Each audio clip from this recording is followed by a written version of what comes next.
De volta com o nosso programa Tudo Posso, vamos falar de saúde da mulher. Atualmente, a endometriose afeta cerca de 6 milhões de brasileiras. De acordo com a Associação Brasileira de Endometriose, 10 a 15% das mulheres em idade reprodutiva podem sim desenvolver a doença e 30% têm chances de ficarem estéreis. Para falar um pouco mais sobre isso, estamos recebendo a ginecologista a doutora Márcia Araújo. Tudo bem, doutora? Tudo Como bem, vai? Muito obrigada, bem-vinda sempre ao programa. É um prazer. O que é a endometriose, primeiramente? A endometriose é uma doença que tem várias teorias. O problema da endometriose é que muitas pesquisas são feitas, a gente não consegue chegar num consenso absoluto de como ela acontece. Mas a maior parte dos casos acontece por um fenômeno que a gente chama de menstruação retrógrada. Como é a menstruação retrógrada? O útero é uma cavidade com 3 orifícios. O colo e as 2 trompas. Certo. Na medida em que o endométrio descama, esse sangue com essas células vão sair ou pelo colo do útero ou pelas tubas. Quando sai pelo colo do útero, 90% desse sangue é a menstruação que a mulher percebe. Certo.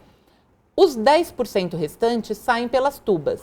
Sangue e células do endométrio. Eles caem na cavidade pélvica como um todo e fazem como se fosse um chuveirinho em torno dos órgãos.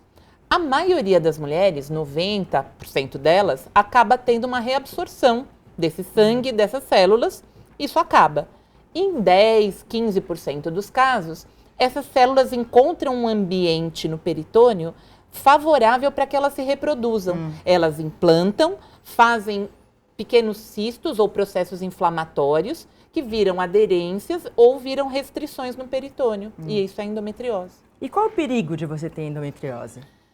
A endometriose, a gente brinca que ela é um câncer benigno, porque ela faz muitas das coisas que acontecem com o câncer e a gente não tem quimioterapia para tratá-la, né? A endometriose, ela pode causar aderências entre os órgãos, então ela pode obstruir a trompa, causar cistos nos ovários, causar lesões profundas, tanto entre o útero e o intestino, como entre o útero e a bexiga, como entre os órgãos anexos. A gente conhece casos de pacientes que têm endometrioses até à distância, por exemplo. Eu tenho uma paciente que teve endometriose no pulmão.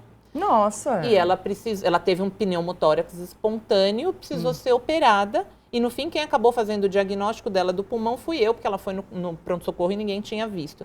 E aí fez a cirurgia, ressecou e o que tinha era endometriose. Mas isso é uma exceção, né? É um caso raro, mas a endometriose pode dar doença à distância também. Em cicatrizes de episiotomia, episiotomia é aquele cortinho que faz quando a gente faz o parto normal. Sei. Às vezes o próprio endométrio que descama após o parto pode se implantar no períneo, nos cortinhos da episiotomia e fazer cistos ou nódulos, que às vezes ficam profundos e causam muita dor. A endometriose começa a partir da menstruação?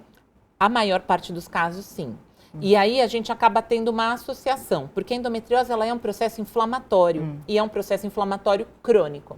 Dói, doutora? Dói. E às vezes... Desde menininha? Desde Isso. 12 anos, assim? É que a gente tem que não cometer o erro de achar que todo mundo que tem cólica menstrual forte tem endometriose. Mas pode ser um dos sinais. Se é muito forte. Se é muito forte. E aí, para as mulheres mais velhas, a endometriose tem uma relação com dor na relação sexual.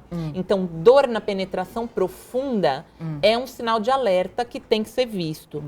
Não é qualquer exame que consegue fazer diagnóstico de endometriose. Então, tem muitas mulheres que fazem ultrassons de rotina e não tem nenhum diagnóstico. As lesões da endometriose, às vezes, elas são superficiais no peritônio ou profundas entre o útero e o reto, que sem preparo intestinal no ultrassom, sem um ultrassom específico, você não consegue ver lesão. Então, a pessoa começa a sentir os sintomas primeiro, antes de detectar.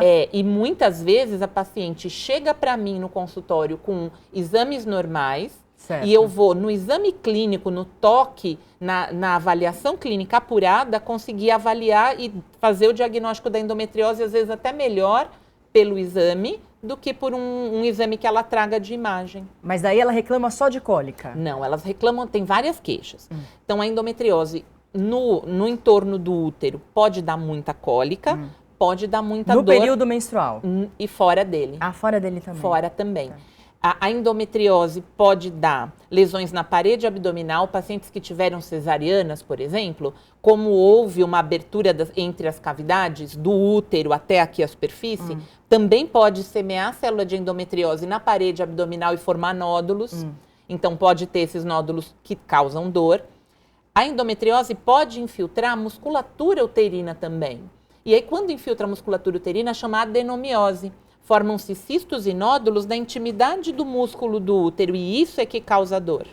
Causa mais cólica menstrual. A associação da endometriose com a adenomiose, que é essa infiltração do próprio músculo do útero. Entendi. A mulher, ela pode ficar estéril, né? Ou ela já é estéril quando ela tem endometriose? Não, ela pode ficar? Ela pode ficar. A endometriose ela pode trazer infertilidade por várias causas. Uma delas, a obstrução das trompas. Então, se você tiver um processo de endometriose, uma inflamação tão grande a ponto de obstruir a trompa, aí não vai ter gravidez espontânea.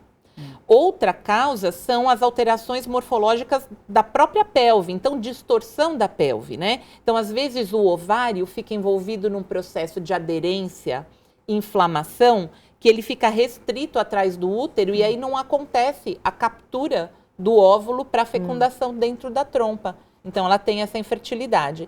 E também tem uma causa imunológica por trás disso. Então, a endometriose pode dar infertilidade por abortamento precoce. Ah, tá. Aquelas mulheres que ficam grávidas Engravida e às vezes antes mesmo de perceber a gravidez já aborta. Entendi.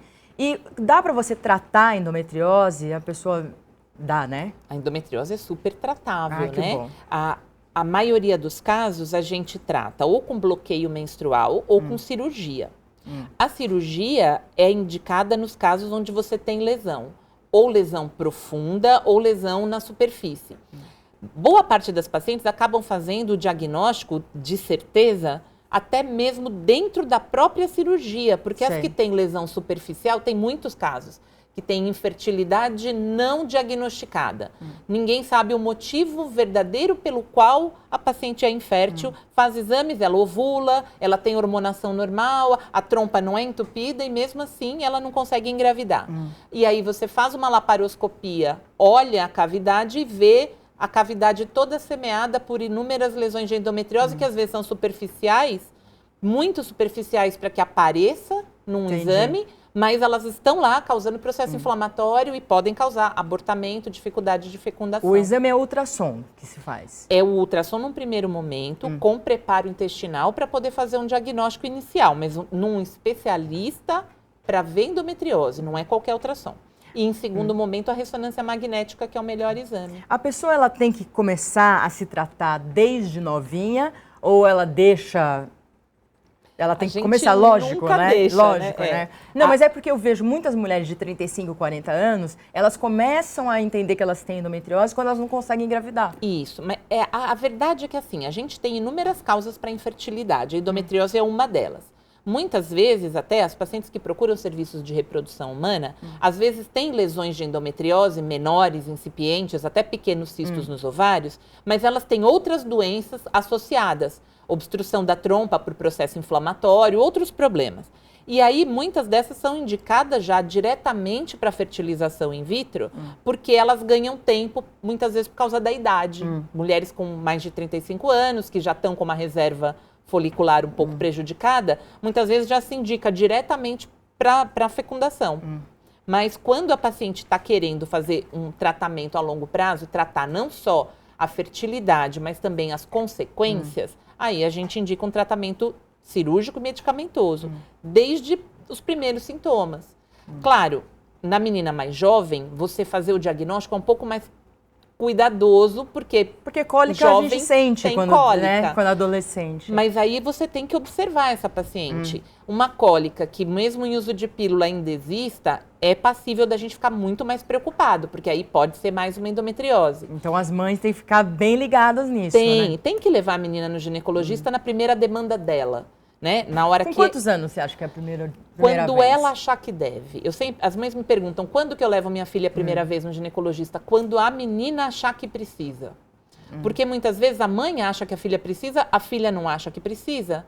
Vai no médico, ela se sente agredida, invadida. Então, quando a menina acha que precisa, aí a mãe oferece levar, é importante. Muitas vezes no próprio ginecologista da mãe, se ela se sente bem, muitas vezes numa outra pessoa para a menina ter a sensação de privacidade, de que o médico não vai contar para a mãe dela o que ela contou para o médico na consulta. Isso é importante. Pode terminar, doutora. E uma coisa que eu acho importante também é saber um outro motivo importante de tratar a endometriose é que mulheres que têm endometriose têm uma chance aumentada de ter câncer de ovário do tipo células claras.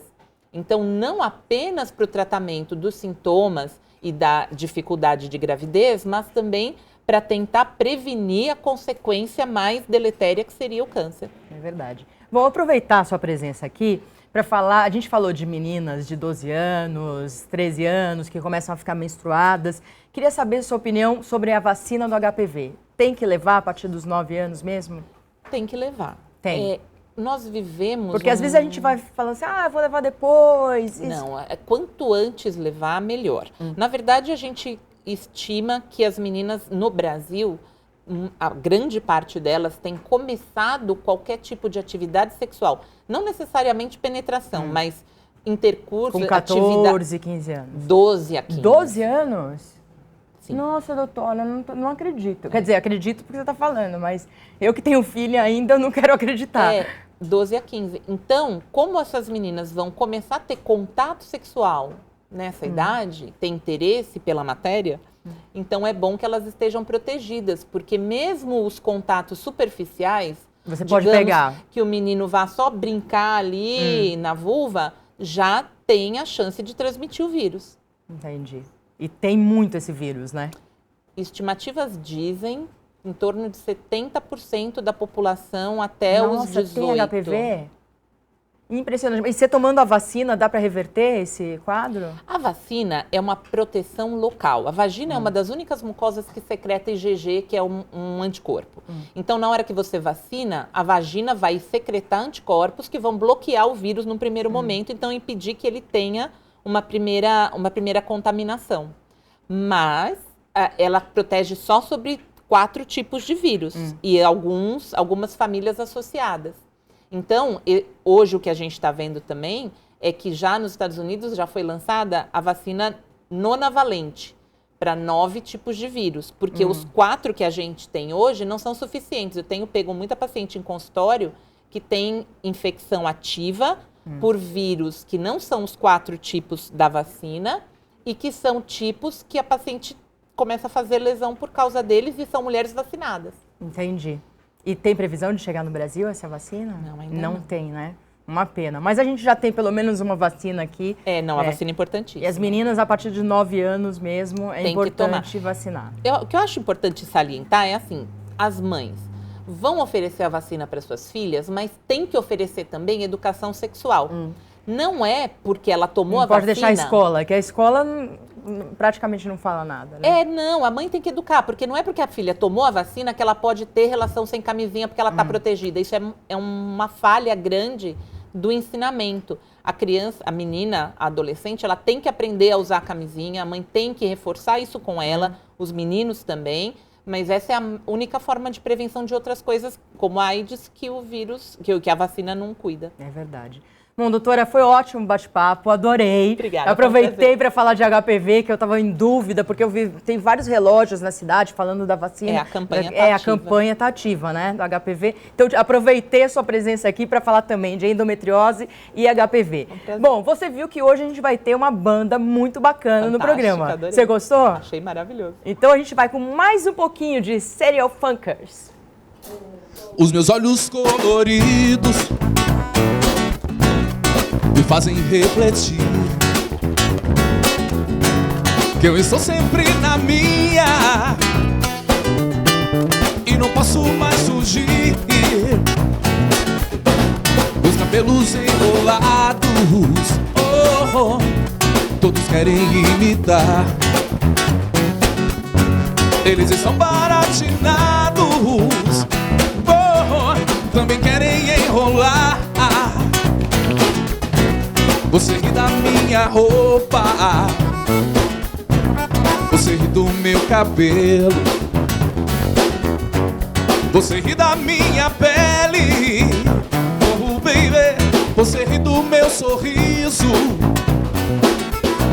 Na verdade é que você, todo brasileiro, tem sangue crioulo. Tem cabelo duro, sarado